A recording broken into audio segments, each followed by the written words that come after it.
ಪ್ರಿಯರೇ, ದೇವರು ಒಳ್ಳೆಯವರು, ಒಳ್ಳೆಯದನ್ನೇ ಮಾಡುವವರಾಗಿದ್ದಾರೆ. ಯೆಶಾಯ ಪತ್ರಿಕೆ 28ನೇ ಅಧ್ಯಾಯ 16ರಲ್ಲಿ ನಾವು ನೋಡುವುದಾದರೆ ಆತುರ ಪಡಬೇಡ ಎಂಬುದಾಗಿ ನಾವು ನೋಡ್ತೇವೆ.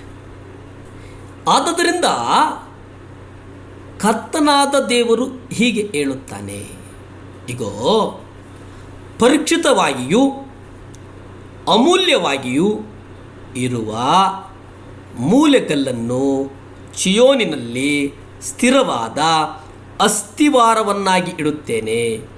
ವಿಶ್ವಾಸವಿಡುವವನು ಆತುರಪಡನು. ಇನ್ನೊಂದು ತರ್ಜುಮೆ ಹೇಳ್ತದೆ, ನಂಬಿಕೆ ಇಡುವವನು ಆಶಾಭಂಗ ಪಡುವುದಿಲ್ಲ.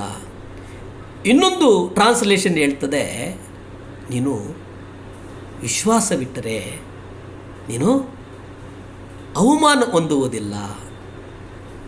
ಇನ್ನೊಂದು ಟ್ರಾನ್ಸ್ಲೇಷನ್ ಹೇಳ್ತದೆ, ನೀನು ನಂಬಿಕೆ ಇಟ್ಟರೆ ಆಶಾಭಂಗ ಪಡಲ್ಲ.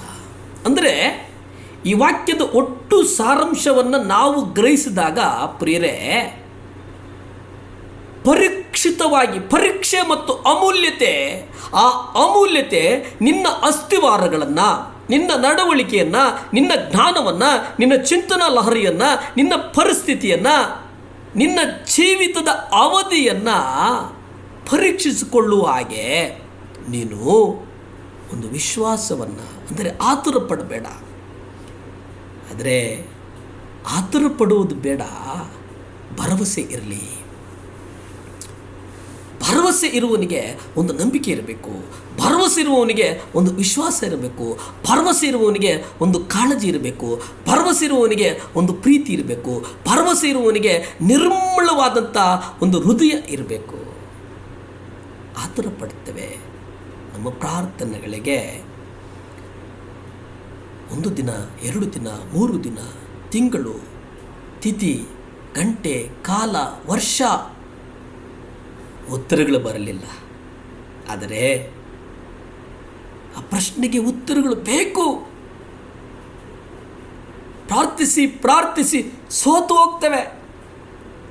ಕರ್ತನು ನಮ್ಮ ಪ್ರಾರ್ಥನೆಗಳನ್ನು ಕೇಳ್ತಾ ಇಲ್ಲವಲ್ಲ ಎಂಬುದಾಗಿ ನಮ್ಮ ಹೃದಯ ತವಕ ಪಡ್ತದೆ, ಚಿಂತಿಸ್ತದೆ, ಭಯಗೊಳ್ತದೆ.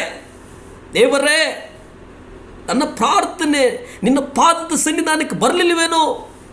ನನ್ನ ಪ್ರಾರ್ಥನೆಯನ್ನು ನೀವು ಕೇಳಲಿಲ್ಲವೇ?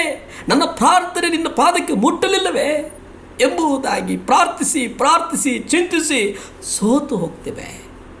ಆದರೆ ಪ್ರಿಯ ಮಕ್ಕಳೇ, ಇವತ್ತು ಕರ್ತನು ಹೇಳ್ತಾನೆ, ಭರವಸೆ ಬಿಡು, ಆತುರ ಪಡಬೇಡ. ಮಗನೇ, ಆತುರ ಪಡಬೇಡ. ಮಗಳೇ, ಆತುರ ಪಡಬೇಡ. ಈ ವಾಕ್ಯ ಕೇಳುವಾಗ ನಮ್ಮ ಹೃದಯದಲ್ಲಿ ಒಂದು ವಾಂಛೆ ಬರ್ಬೋದು. ಇನ್ನು ಎಷ್ಟು ದಿವಸ ಕಾಯೋದು? ಇನ್ನು ಎಷ್ಟು ದಿವಸ ದೇವರೇ ಕಾಯೋದು? ಸಾಯುವವರೆಗೂ ಕಾಯಬೇಕು ಎಂಬುದಾಗಿ ನಿಮ್ಮ ಮನಸ್ಸಿನ ಅಂತರಾತ್ಮ ಹೇಳಬೇಕು. ಪ್ರಿಯರೇ, ಕರ್ತನು ನಿಮಗೆ ಒಳ್ಳೆಯದನ್ನು ಮಾಡುತ್ತಾನೆ. ಯೇಸು ಸ್ವಾಮಿ ತಮ್ಮ ಬಡಿಗೆಯ ವೃತ್ತಿಯಿಂದ ಹೊರಗೆ ಬಂದು ಬೋಧಿಸಲು ಪ್ರಾರಂಭಿಸಿದರು. ಸ್ವಾಮಿ ಆಗಾಗ ತಾನು ಮಾಡಬೇಕಾದಂಥ ಕೆಲವು ಕಾರ್ಯಗಳ ಬಗ್ಗೆ ಹೇಳ್ತಾ ಇದ್ದರು. ನನ್ನ ಸಮಯ ಇನ್ನೂ ಬಂದಿಲ್ಲ. ಯೇಸು ಸ್ವಾಮಿ ಹೇಳ್ತು, ಬಹುಶಃ ನಿಮ್ಮ ಪ್ರಾರ್ಥನೆಗಳಿಗೆ ಇನ್ನೂ ಸಮಯ ಬಂದಿಲ್ಲ.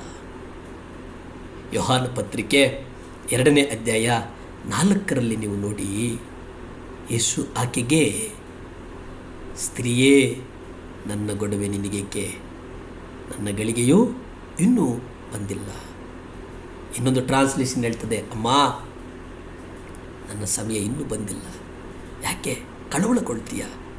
ಯಾಕೆ ಭಯಪಡ್ತೀಯ? ಪ್ರಿಯರೇ, ಎಲ್ಲವೂ ತಂದೆಯ ಚಿತ್ತದಿಂದ ನಿಯಂತ್ರಿಸಲ್ಪಡ್ತದೆ. ಮನುಷ್ಯನ ಅಗತ್ಯಗಳು, ಬೇಕು ಬೇಡುಗಳು, ಆತನ ಕಾರ್ಯ ನಮ್ಮ ಸಂಕುಚಿತವಾದಂಥ ಭಾವನೆಗಳಲ್ಲಿ, ಸಂಕುಚಿತವಾದಂಥ ಮನಸ್ಸುಗಳಲ್ಲಿ, ಸಂಕುಚಿತವಾದಂಥ ಹೃದಯದಲ್ಲಿ, ಸಂಕುಚಿತವಾದಂಥ ಕಣ್ಣುಗಳಲ್ಲಿ, ಸಂಕುಚಿತವಾದಂಥ ಮನಸ್ಸಿನಲ್ಲಿ ನಾವು ನೋಡುವವರಾಗಿದ್ದೇವೆ. ಆದರೆ ನಿಜವಾಗಿ ಹೇಳ್ತೇನೆ, ನಮ್ಮ ಪ್ರಾರ್ಥನೆಗಳನ್ನು ಕರ್ತನು ಕೇಳ್ತಾನೆ, ನಮ್ಮ ಪ್ರಾರ್ಥನೆಗಳನ್ನು ಕರ್ತನು ಕಿವಿಗೊಡ್ತಾನೆ. ಪ್ರಾರ್ಥಿಸಿಕೊಂಡು ಭೂಮಿ ಆಕಾಶಗಳನ್ನು ಉಂಟು ಮಾಡಿದಂಥ ಸರ್ವಶಕ್ತನಾದಂಥ ದೇವರ ಸ್ತೋತ್ರಪ್ಪ.